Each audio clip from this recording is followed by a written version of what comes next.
payungana jagat iki. Pati kula nuwun wonten timbalan ingkang dawuh paduka Njeng Buminata miji pasibanipun ingkang abding kepatihan wonten ing ngarsa paduka Sri Nalendra.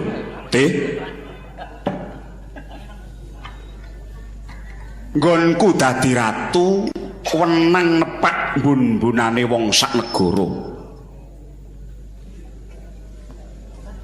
Jare-ujare si kaki ratu iku beda lan kawula. Yen kawula mung wenang ngukur marang kodrate, ning yen ratu iku wong kang sinampiran pakaryan ngatur kendho kencenging pernatan amis bajining kahanan. Negara kuwi ana tanganing ratu. Ingsun Nyakrawati mbau denda ora kekurangan swiji apa. Bondo donya sundul langit tumpuk undung keceh kanikmaten kekemul kamulyan.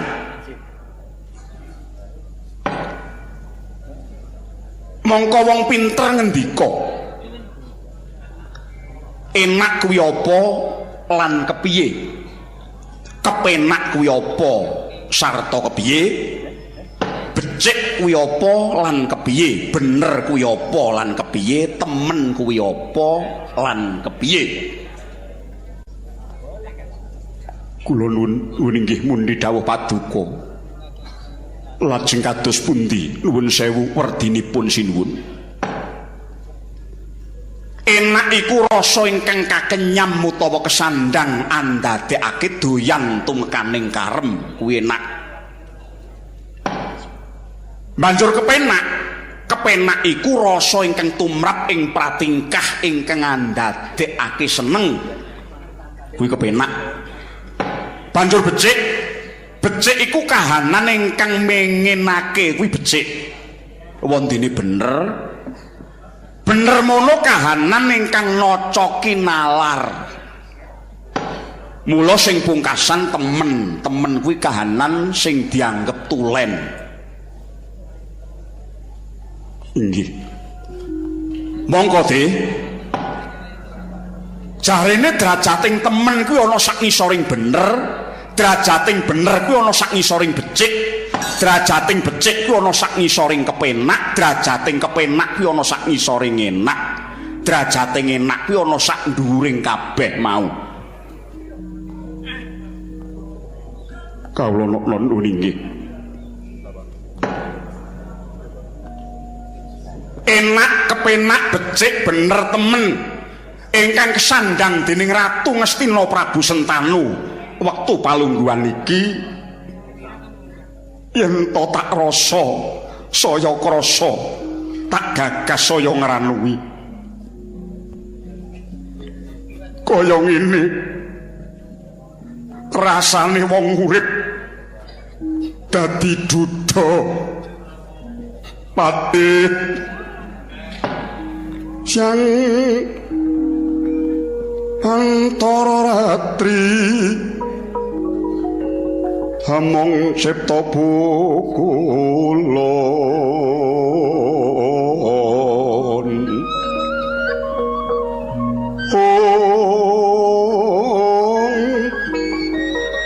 kanulian kaheksi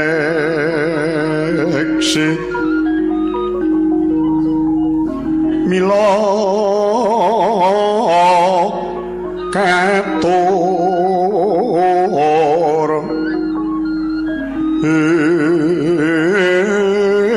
ingkang cundha maneh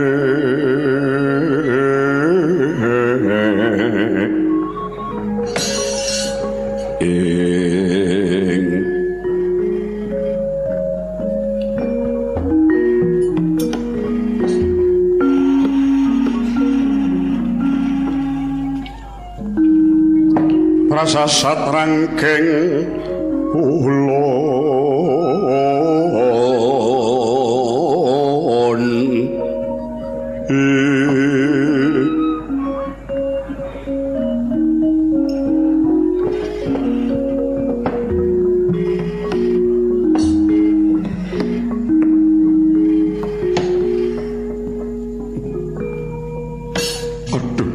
Kula jimat semban kula paduka sinuwun. Mepati agung pangaksama paduka Sang Nata. Sagedipun ingkang abdi muhung munjuk atur. Sampun ngantos sinengguh kula badhe memucal dhateng kaluhuran paduka Sang Nata. Babar pisan mboten. Iya teh. Sapa meneh kang sembada ngejum gumbala kang ruwet kejaba mung sira? Piye penemumu teh? Dawuhipun para pinter nyebataken tetela menawi setunggaling nalindra miyos siniwaka tanpa jinajaran garwa prameswari kadidine tumper cinawet wedang lelaku watekipun panas mila panalangsaning ngraos paduka Sang Buminata kala wau dat kaluhuran menawi kula jumbuhaken kaliyan kawontenaning negari Astina ingkang saya tengu kawonten saya mboten mila lan kepareng paduka dos pundi teh oh teh yen kelingan lelakon kuwi kaya rinujit-rujit atiku ya mung wae ngene teh setemene durung ana ingkang tak blakani perkara iki kejaba sira merga sira iku ingkang tansah cinaket dening panjenengan ingsun nggih nggih kados pundi setemene bareng panjenengan ingsun muningani Raja putri sangka negara Wirata warandane Yayi Palasara warandane Yayi Palasara yaiku Dewi Durgandini ingkang citrane ora siwah sarambut saka ayune nganti rumangsaku gangga urip meneh. Oh. Ayu teh. Ayu banget. Sinten? Lho, kupingmu marah ngrungokke.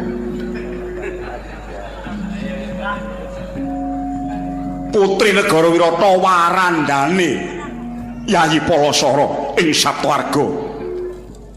Wewangi Dewi Durgandini biyuh-biyuh lumahing jagat iki ora ana ingkang tumimbang kelawan kasulistyane. Waduh sinuwun. Pancen sampun kawentar saindenging bawana menawi kasulistyanipun Dewi Durgandini. Lah iya kowe wis krungu kabare? Inggih sampun. Sak brebet kaya citrane Yayi Dewi Gangga. Piye-piye. Rek mongemak ngembang bakung melesem ijo. Mripate mblalak granane ngrungi.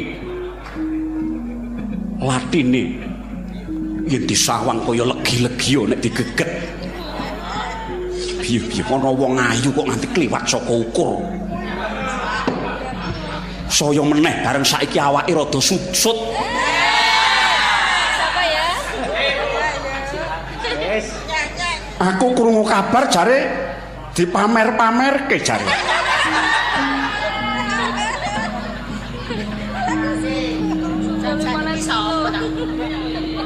Ngilangilo. Sinten sinuwun? Durgandini. Lah inggih limrah menawi tiyang ayu inggih mekaten menika. Lah iya nanging njut rasaku tumlawung bareng aku nyumurupi citrane Dewi Durgandini. Piye-piye. Wiwit pucuking rambut nganti jempoling suku kok soran ana kuciwane ya teh. Tenan kok. Kula nuwun sewu. Paduka menika kok asring gandrung menika kados pundi? Ya iki sing diarani penyakit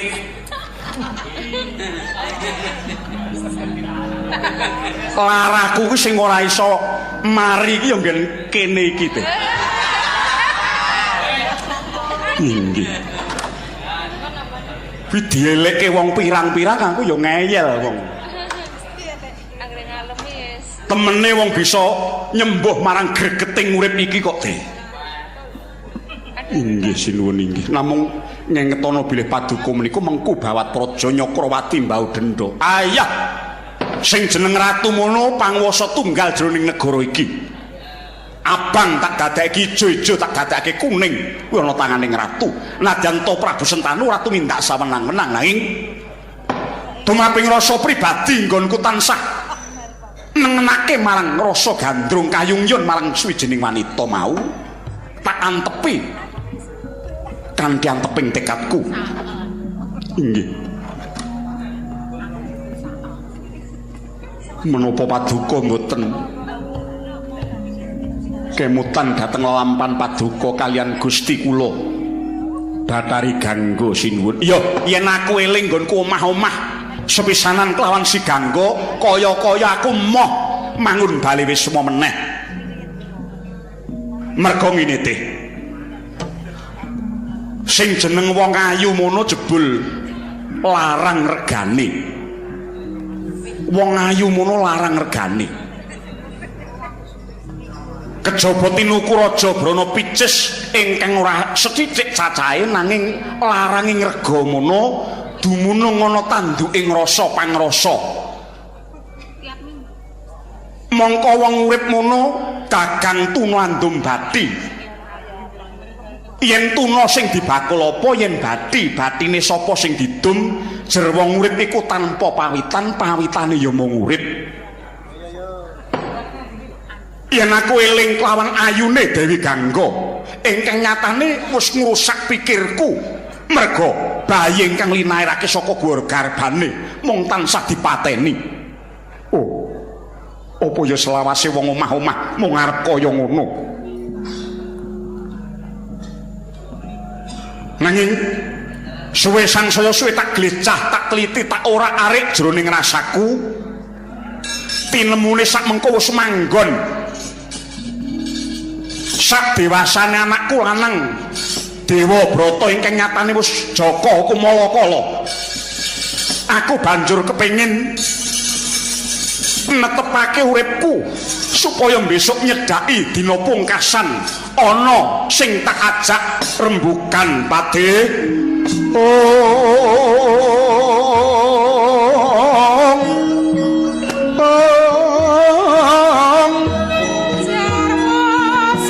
Tan samar pamoring suksma sinoksma ya winah ya sepi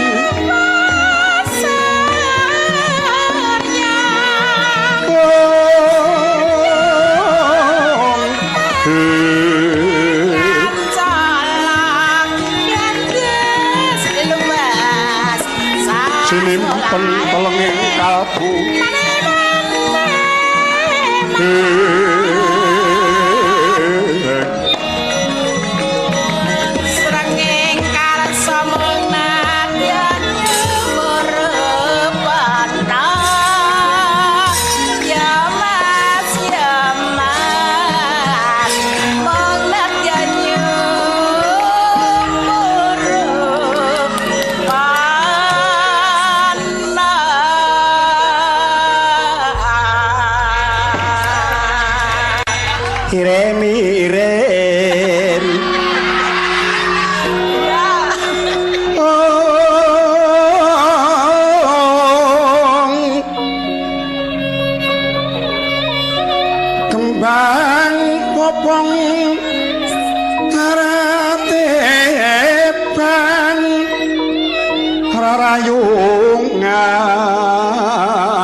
kadung tumelung manglup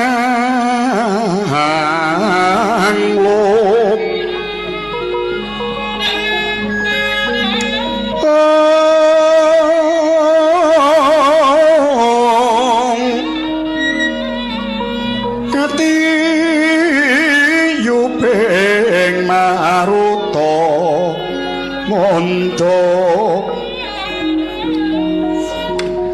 manggut asriyen tinulu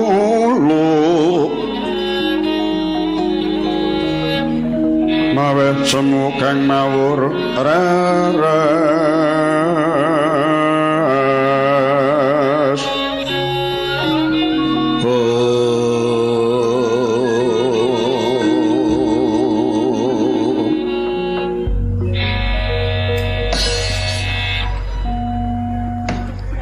Lunamit pasang kaliman tabi sinabeta ngiloduni dumaweng tawang tuwang linepat ning tulah man tanpa tinimbalan ingkang putra pun Dewa Brata ngabiyantara ngarsa paduka Kanjeng Rama lepat agung pangaksama paduka Kanjeng Rama Prabu langkung rumiyin kula ngaturaken sungkeming pangabekti mugi kunjuk wonten sandhaping padha paduka Kanjeng Rama.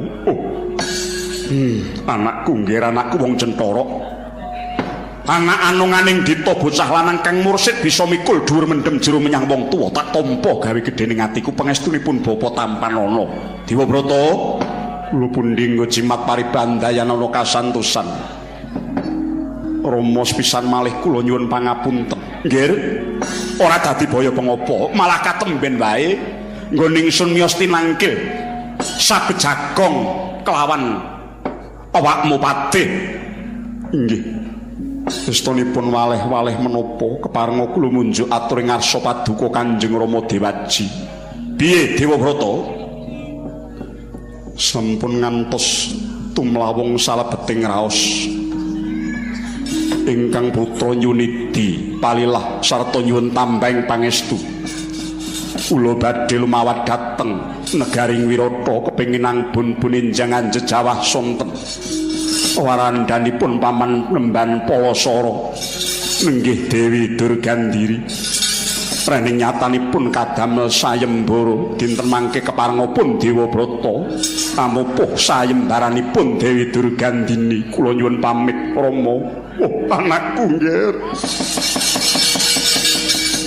kagyatri sang kabirang renang kul kinempet-kempet dosa ngretnaning bawana nyoki tukang malang ati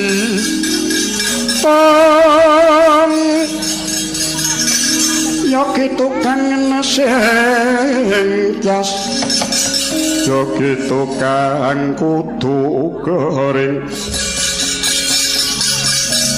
nyoki tukang kudu kering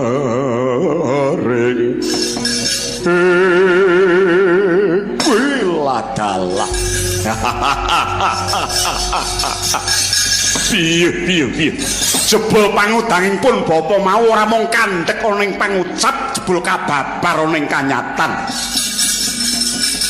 kok kowe ngerti yen aku gandrung kelawan Putri Wirata nuwun inggih nyuwun pangapunten sinten malih ingkang kula bektening Madyapada menika saksurutipun Kanjeng Ibu Dewi kanggo kejawi namung paduka Dewaji mila saking menika rumaos bagya mulya raos sing manah kula menawi kula saged mala kramakaken paduka pepunden kula Kanjeng Rama Dewaji. Wah anakku nggih anakku aku ki wong tuwa kepiye kowe wis gedhe kowe wis diwasa aku ora mikir marang pawokramaning anak malah aku arep numyak dhewe Dewa Brata sing gedhe pangapuramu mboten Rama mboten lepat kalian malih saking panginten kula bagya mulyaning gesang pun Dewa Brata menawi tinenggan ibu nadyan to ibu sambungan nanging ciptaning manah kula rengko kadiden ibu ingkang nglairaken dadan kula njur karepmu piye nyuwun dipalilah kula badhe lumpuh sayembara dhateng negari Wirata. Wah anakku nggih anakku yen pancen mangkono aku ora bisa mambengi kekarepanmu tak sesuwun marang panguwasaning dat kang murwing dat supaya bisa lanang juritmu kowe Dewa Brata.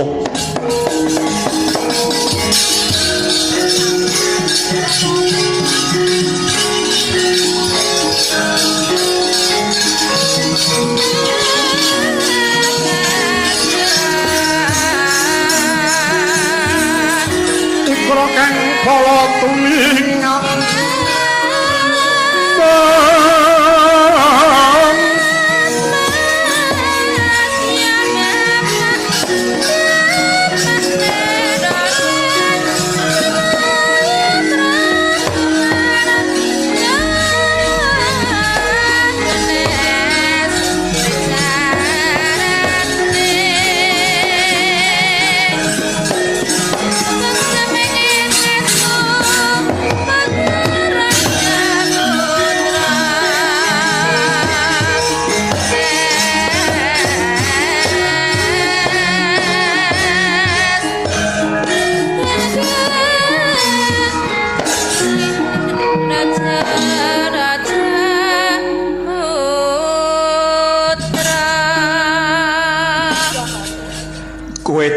patih kados pundi?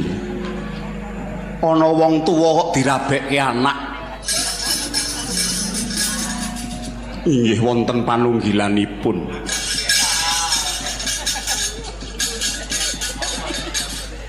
Nek kanca ngrabekke kanca kuwi pirang-pirang. Abdi dalem pengrawit negara Ngastina kuwi ngono kabeh, duwe encon dhewe-dhewe. Inggih. Lah iya. Wah, ning ya do mulya-mulya, do mukti-mukti. Inggih Sinun. Iya. Mboten dados menapa Sinun. Maraga tak sesuwun marang panguwasaning dewa bisa kasembatan lebda ing karya. Nuwun inggih. Patih, wonten dawuh. Metu njaba ngiras bubarna kang gantung sipa lan derekna tumangka sak njabaning rangkah Gustimu. Ih, nun ngestaken dawuh. Nyuwun marang panguwasaning dewa, muga-muga Prabu Sentanu aja nganti dierang-erang dening wong sak jagat.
jebul kae kang tak anti-anti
ancas wis arep neh-neh wae wis mak